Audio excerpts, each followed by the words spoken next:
My father disowned me in a text message. No warning, no conversation, just 6 words that were supposed to destroy my life. But 48 hours later, he was the one calling me in panic. And that's when I realized. Losing his support didn't ruin me, it exposed him. If you've ever been controlled with money, guilt, or fear, this story will hit close to home. Take a breath, settle in, and listen carefully. Because sometimes the quietest response is the most powerful revenge of all.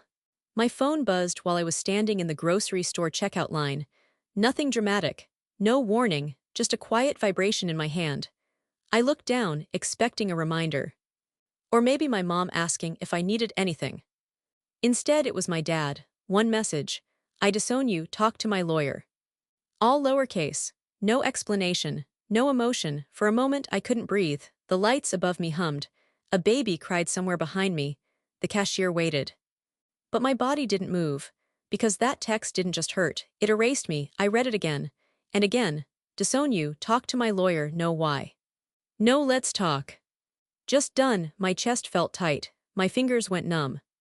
And the worst thought crept in. How was I supposed to survive it without him? Because my father didn't just control my childhood, he controlled my money. From the outside, my dad looked like a hero. Successful, respected. Always talking about providing. People told me I was lucky. Your dad takes care of everything. He sacrifices so much. What they didn't see was the leash. He paid my tuition, but reminded me every semester. He paid my rent, but demanded updates about my life. He helped with groceries, then criticized what I bought. You wouldn't survive without me. He'd say, like a joke, but it never felt like one. Money was his weapon, silence was the threat. If I disagreed, the help stopped. If I dated someone he didn't like, it paused. If I questioned him, he'd sigh, after everything I've done for you.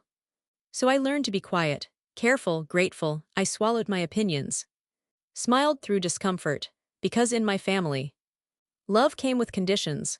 The argument happened 2 days before the text. We were on the phone. I could hear the edge in his voice. You spent money again, he said, not asking, accusing. It was for work, I replied softly. I didn't approve it, he snapped. You don't make decisions like that. Something inside me shifted. Maybe exhaustion, maybe anger, but I said it. I'm not a child anymore. Silence. Then a cold laugh. You're only alive because of me, he said. Don't forget who pays your bills. My hands started shaking. I didn't ask to be controlled, I said. I asked for support. His voice dropped. You're ungrateful, he said. And you're about to learn life without me. The call ended. 2 days later, the text arrived. At the checkout, the cashier asked how I was paying. I blinked. Card, I said. My phone buzzed again, waiting for my response. He expected panic. Begging apologies, instead I typed one word. Okay. And I sent it, for the first time in my life. I didn't explain myself, the world didn't end, but fear arrived quietly. No follow-up message, no threats, no anger, just silence. That scared me more than yelling. I went home, sat on my bed, stared at the wall. I checked my bank account. Low, painfully low. I counted the months. 2, maybe 3. My chest tightened. I felt stupid. A voice whispered, you should have apologized, but another voice said, he would have owned you forever. That night I didn't sleep. I listened to the fridge hum, the cars outside, my own breathing. And somewhere between fear and resolve, something hardened inside me. If he wanted to abandon me, fine, I'd survive. What my dad didn't know was that I had been preparing for this. Quietly, I had savings he didn't know about. Side work he dismissed, connections he never noticed. Every time he said, you'd fail without me. I planned because deep down, I always knew this day would come. I just didn't expect it to arrive. In one text message. 48 hours later. My phone rang. Dad, I stared at the screen. I answered. His voice wasn't angry, it was panicked. Why haven't you called me? He demanded. You told me to talk to your lawyer, I said calmly. Silence. Then his voice cracked. When my dad said, that's not what I meant. His voice wasn't angry anymore, it was scared. I leaned back in my chair and stared at the wall. For years, fear had lived on my side of the phone. Now, I could hear it on his. You told me you disowned me, I said. You told me to talk to your lawyer. Another pause. That was emotional, he replied. You know how I get. I almost laughed, because suddenly his words sounded small. You didn't answer my calls, he continued. You didn't text, I was worried. Worried not about me, about control. I'm busy, I said. You don't sound busy, he snapped. You sound cold. I swallowed. This man had trained me my entire life to panic at his tone, but it wasn't working anymore. What do you want? I asked. Another silence. Then he said it. I need to talk about finances. There it was, he started rambling. Talking fast, talking over himself, about payments, about deadlines, about misunderstandings. I listened quietly, because while he talked, something clicked. My father didn't just support me, he had entangled himself with me, joint accounts, tax arrangements, loans he'd taken out for my future. Things he controlled, things he assumed I'd never question, but when he cut me off, he cut himself too. I'll call you back, I said. No, he said quickly, don't hang up. I did anyway, my hands were steady, my heart was calm, for the first time in my life. I had leverage. That night I opened every document I'd ignored before, bank statements, emails, old paperwork, things I'd trusted him to handle, and the deeper I looked, the uglier it got. My name was tied to accounts I didn't fully understand, debts I didn't agree to, responsibilities I never consented to. He hadn't just supported me. He had used me as a financial extension of himself, as insurance, as backup, and when he disowned me, he pulled the wrong thread. The next morning I called a lawyer, my own, a woman with a calm voice, and zero patience for manipulation. She listened, didn't interrupt, didn't judge. Then she said, "You're not disowned, you're being controlled." I closed my eyes, she continued, "And he's panicking because he needs your cooperation." That word echoed, needs. Over the next day my dad called 6 times, then 8, then 12, voicemails piled up. His tone changed with each one. First, irritation, then frustration, then concern. By the last message, he sounded desperate. "You're making a mistake," he said. "We're family." Family, the word tasted bitter, because family doesn't disown you by text. I didn't answer. I didn't need to, because for once, silence was my weapon. On the third day he showed up. At my apartment, unannounced. I opened the door slowly. He looked different, smaller, wrinkled shirt, tired eyes, not the powerful man I grew up fearing. "What is this?" he asked. "You're ignoring me now." I stepped aside. He walked in, looking around, like he expected something to have changed. "I raised you," he said.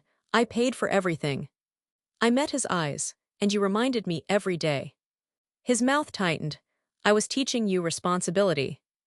"No," I said quietly. "You were teaching me fear." That hit him harder than yelling ever could. He sighed, rubbed his temples. "We can fix this," he said. "Just come back to how things were." I felt something rise in my chest. Not anger. Clarity. "I don't want how things were," I said. He frowned. "What does that mean?" "It means I'm done being owned." I handed him a folder. He stared at it.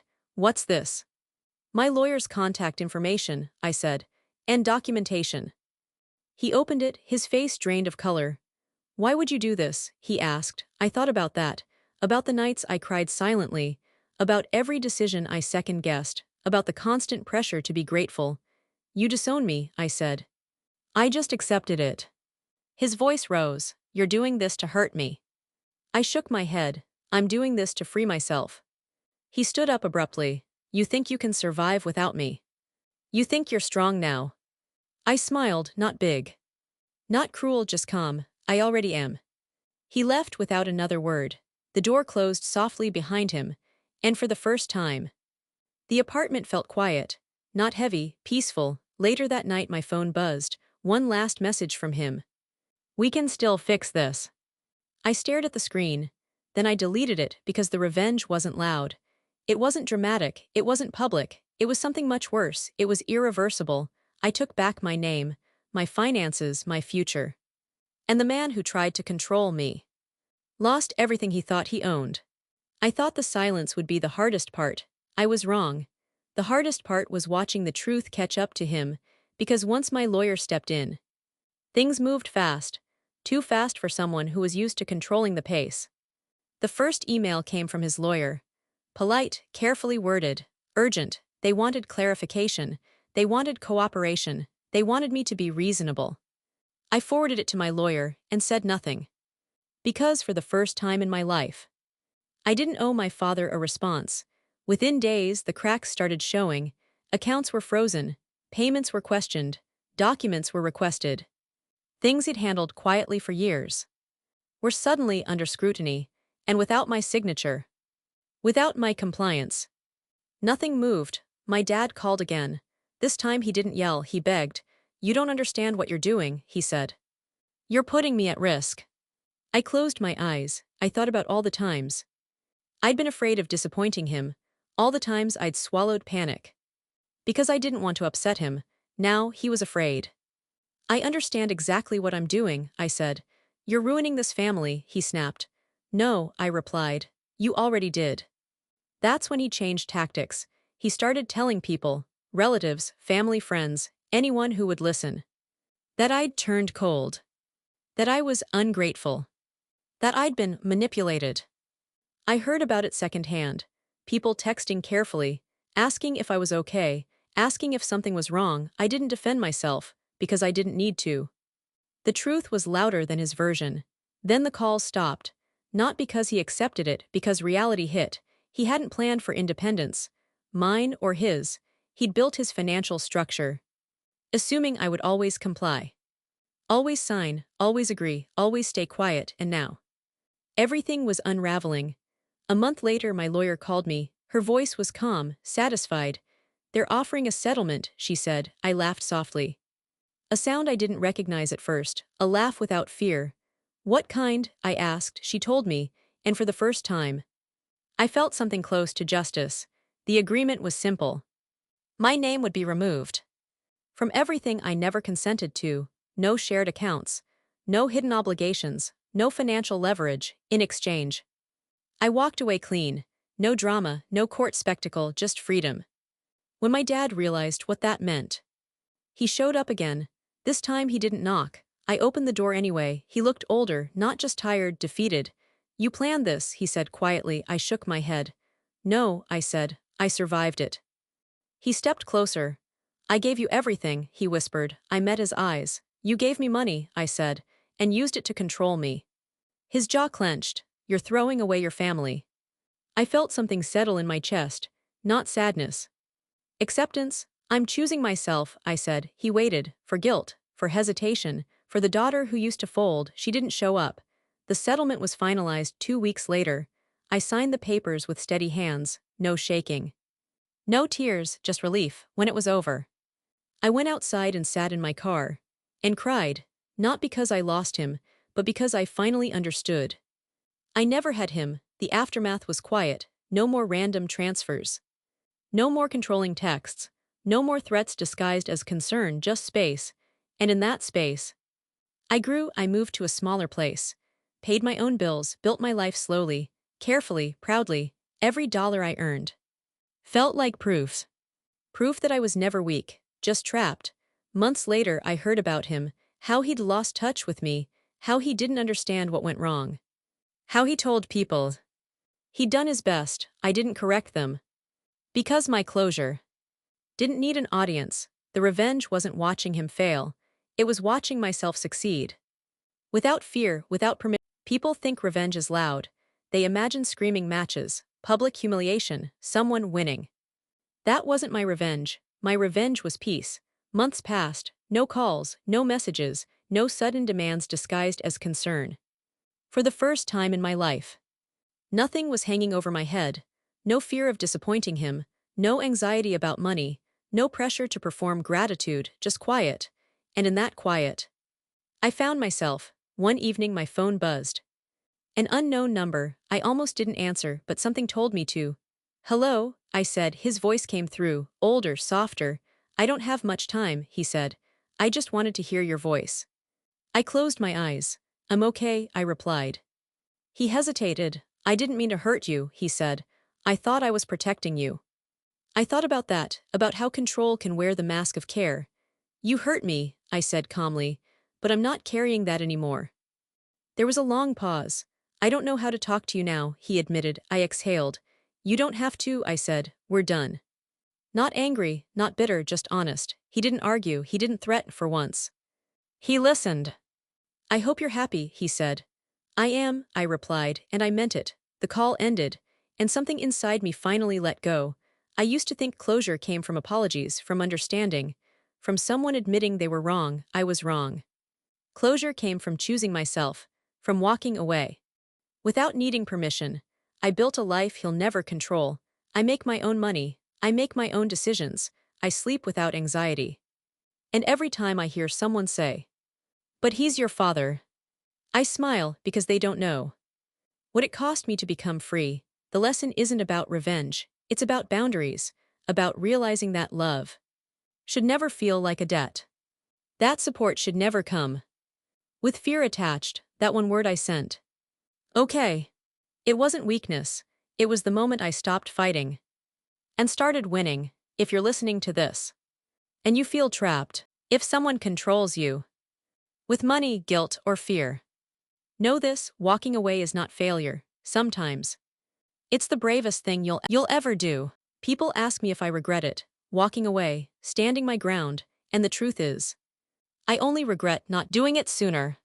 If this story gave you chills, take a second to like and subscribe, and tell me in the comments, what's the most powerful boundary you've ever had to set? More real stories like this are coming, you won't want to miss them.